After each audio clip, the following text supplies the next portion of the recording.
So a lot of Muslims claim the Quran to be filled to the brim with miracles, so much that it's ready to burst at any given moment. One such claim is the apparent miracle of the expansion. So how about we see whether any of this holds any truth whatsoever?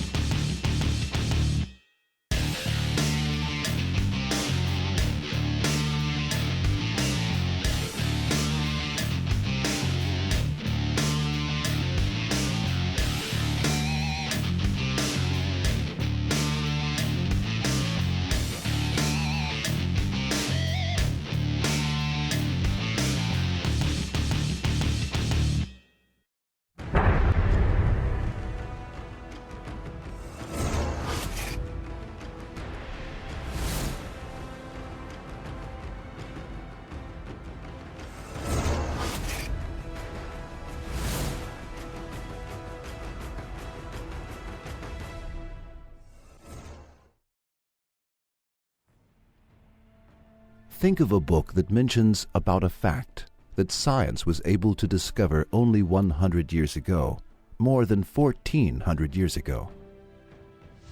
Think of a man that mentions about a fact that science was able to discover only recently, more than 1400 years ago.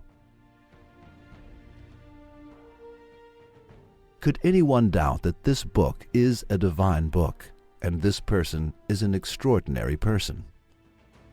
Well, that would depend on a great deal of as-of-yet undisclosed factors, such as the ambiguity of the passage, the veracity of the translation, and of course the possibility for coincidence.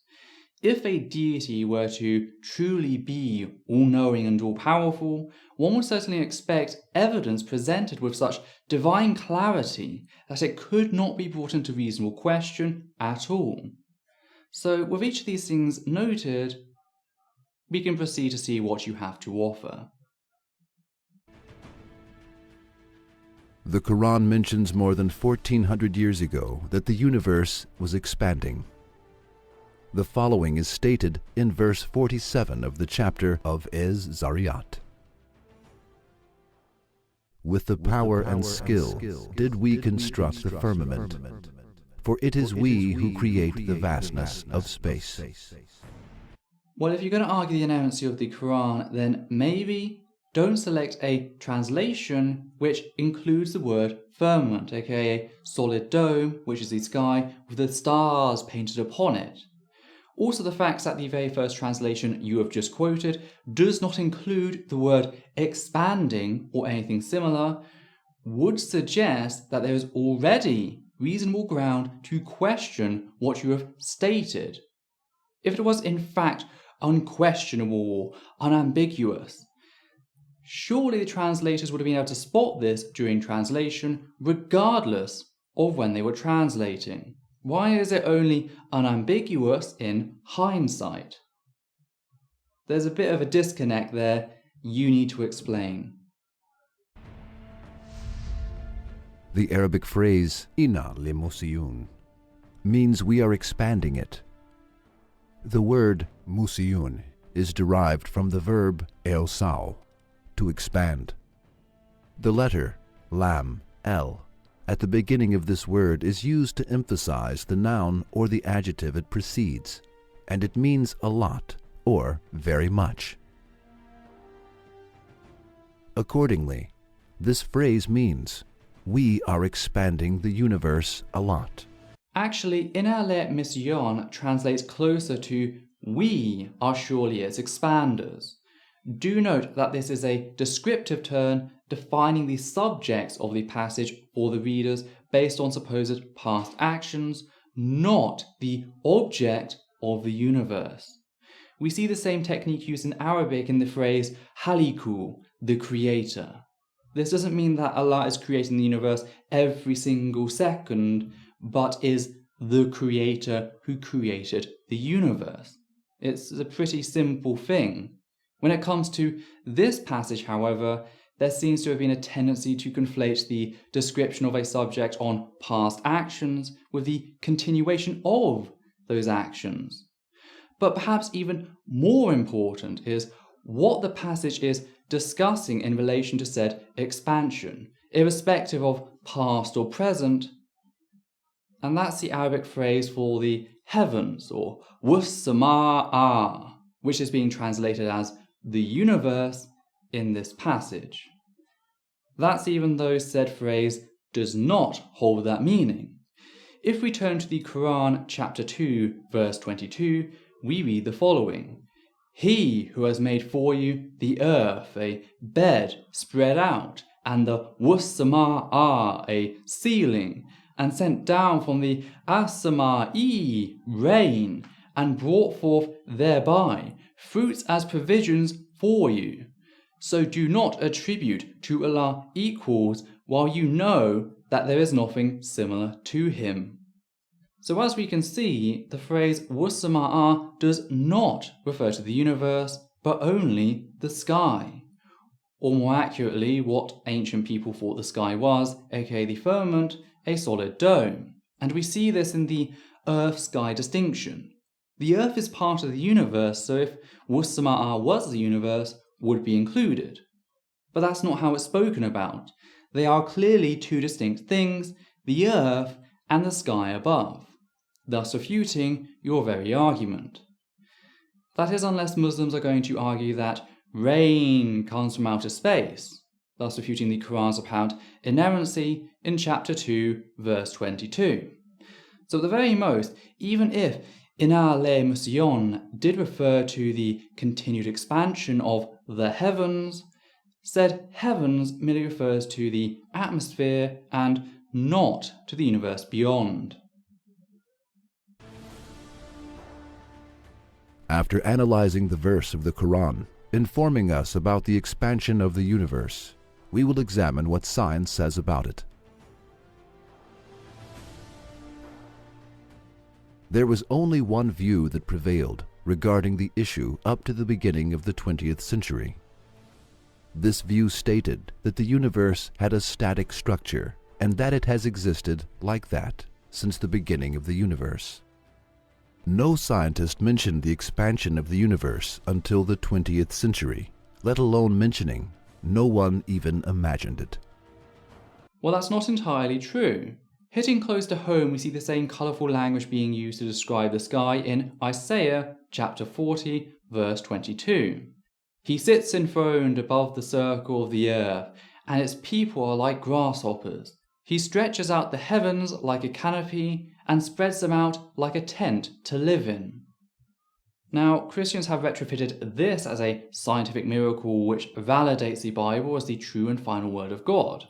You, of course, disagree, believing the Quran to be the final testament, but the fact is they had it first, so they could just argue that Allah was merely a demon coming along, getting the Bible and then copying bits. It's quite easy to do if you're playing fantasy. But the fact is, they're not the only ones to get lucky. The Hindu Bhagavata Purana states the following: Every universe is covered by 7 layers: earth, water, fire, air, sky, the total energy and false ego, each 10 times greater than the previous one.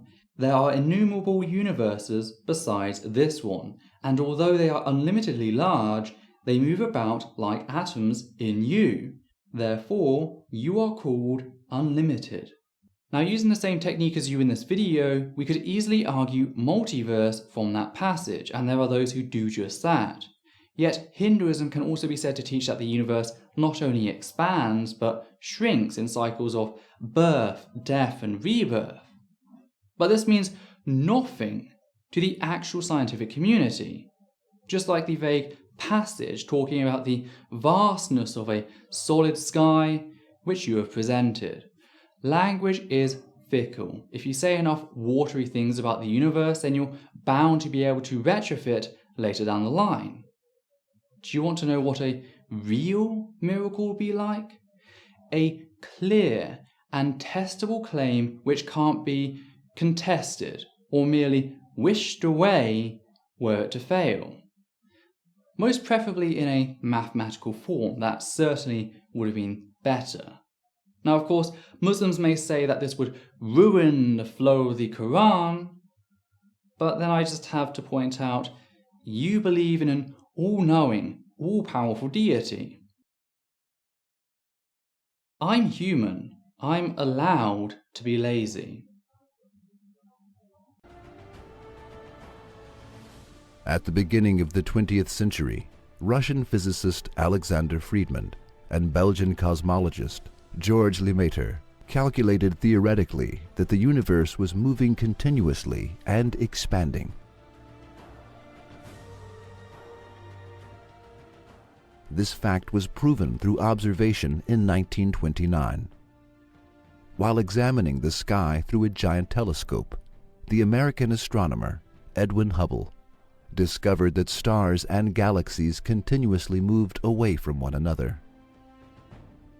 Stars and galaxies moved away not only from us, but also from one another. In the following years, it became certain through observations that the universe was expanding. A universe in which everything continuously moves away from one another means a universe that is continuously expanding. In order to understand the expansion of the universe better, we can think as follows. Suppose that the universe is the surface of an inflated balloon. The points on the phone move away from one another. Similarly, the objects in the universe move away from one another as the universe expands. When this scientific fact was not known by anyone, and when people thought that the sun was as small as an apple, the Qur'an mentioned this fact centuries ago, and it stated clearly that the universe was expanding. Well, you and I have very different understandings of what the term clearly means. You seem to believe it means obscure, poorly linked, and only retrofitted in hindsight, as nobody thought it stated what you assert it states now until someone came along and warped what it actually said. If your claim requires incredible amounts of retrofitting, then I'm sorry, but it's certainly not divine in origin. This clearly proves that the Qur'an is Allah's word. That a scientific fact, which was discovered only in the 20th century, existed in a book 14 centuries ago, and that this fact was informed by a person who could not read nor write, can be possible only through one of the following two ways. 1. A human being discovered this scientific fact on his own. 2. This fact was expressed by Allah, who created the universe and is expanding it. Well, that's simply a false dichotomy. A third and far more factual explanation is that the passage isn't reference to universal expansion at all, but the fact that the Quran is talking about the creation of the sky and who was supposedly responsible. So there's the third possibility, which is not only the most likely one, but the only one that accounts for all available evidence when accounting for translation. But since you're just throwing magic out there, I thought I'd have a go at a few things. Maybe it was wizards who used magic to find out. Think about the Middle Eastern version of Hogwarts. Or perhaps it was jinn pretending that they were God to control people. Or maybe it was aliens who came from afar and started teaching people stuff before realizing we're a lost cause and disappearing. Or maybe it was Atlanteans, and Atlanteans had far more advanced technology than we do today. Maybe the Atlanteans were aliens who fought the jinn. I think I'm getting too close to spirit science here. But the fact is, I can keep going on all day. Believe me, I really could. There's nothing whatsoever to stop me. And all of these reasons I'm just throwing out there are far more likely than your proposal of an all-knowing, all-powerful deity. And yet, like yours, they don't actually root themselves in reality. There's one good explanation, and that is that you are talking total rubbish. So I hope I've made my point crystal clear in how this dichotomy fails. For every single reason, imaginable, quite literally. The book in which this fact is written is the Book of Allah, and the person who conveyed this message is His messenger. There is no other alternative, and it is not possible to accept the second alternative, for it is not possible for an illiterate person living in a period 14 centuries ago, when there were no telescopes, to discover, on his own, a fact that could be discovered only through giant telescopes. So you willingly suspend all reason and thought when it comes to the existence of an all-knowing, all-powerful God, and yet ancient telescopes, that's just where you draw the line. Telescopes, unlike God, actually exist and have been proven to work. Therefore, it'll always be more probable, more reasonable to assume that they existed earlier than we knew. Maybe they were just melted down and forgotten. Maybe they were seen as elements of wizardry and alchemy and thus must be destroyed. Certainly more probable than a deity. But the fact is, again, retrofitting is the actual reason for the dishonesty on your part in presenting an edited passage as clear, when really that makes no sense whatsoever.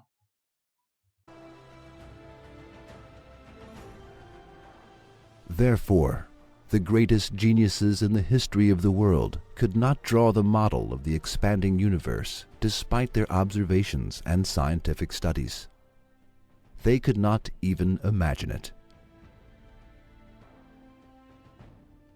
Then this information cannot be the word of an illiterate person who lived in the desert 14 centuries ago when there was no technology. The book that contains this information cannot have been written by him. Then there is only one alternative left: to accept the second option. That is, this information was given by Allah, who created the universe and is continuously expanding it, and who sent this miraculous information to people through His messenger, Hazrat Muhammad, peace be upon him. And the book that contains this information is his book.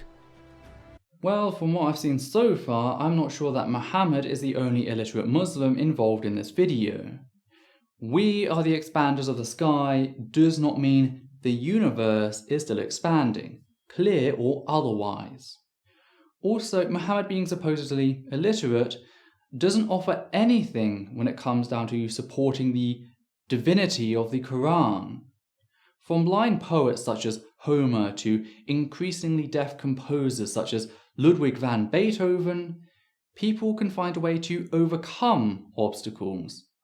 Muhammad's were rather minor in all they needed to do was orate a message which was then either memorized and written down later, or written down as they orated it.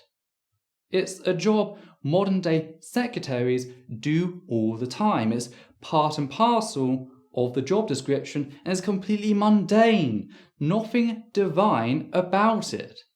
So really, what you are going on about, I have no idea.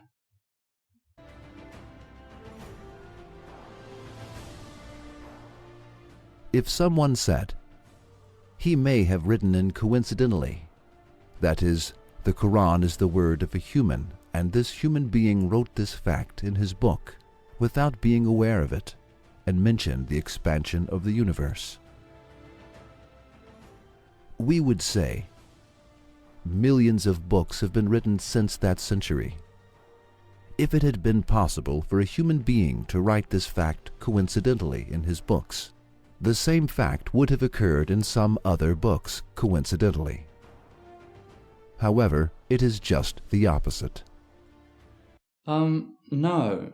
I already mentioned the Bible, as well as the fact that Hindu scriptures also contain stuff that's easily retrofitted to either the Big Crunch model or multiverse. So it's not the opposite, that's entirely what we observe. Vague scriptures have been retrofitted for millennia. That's part and parcel of what makes vague statements or predictions so persistent in religion. The Quran should make clear-cut claims and not allow for any wiggle room if it were truly divine. And since it doesn't, what does that tell us? This fact was not mentioned in any of the books written by human beings, and even in the books of genius astronomers up until the 20th century. This fact was not thought about by anyone, and it was not written in any books. We cannot attribute the fact that this information was given by the Quran to coincidence. Therefore, it is impossible to say anything other than the Quran is the book of Allah. Only one alternative is possible. The Quran is the book of Allah.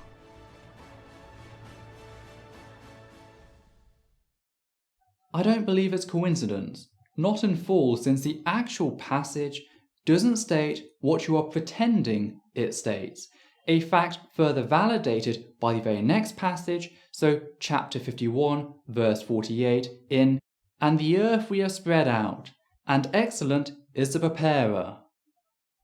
So if verse 47 is referring to the current expansion of the universe as you believe as opposed to the creation of the sky, then surely it must follow that verse 48 is claiming that the earth is still expanding.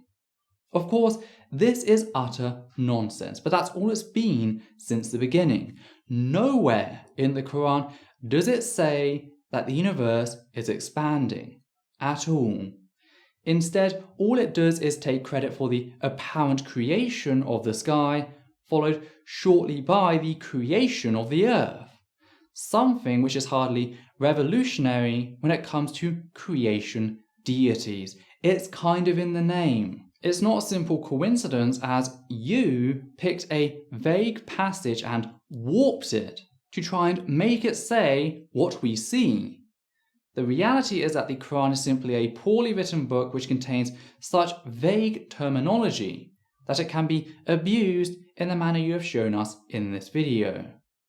If you felt that this was impressive, then I have to disappoint you in informing you that it merely comes off as desperate. So in summary, the universe is expanding. This is not described in the Quran, however, clearly or otherwise. Therefore, it's safe to conclude that this passage does not qualify as divine foreknowledge.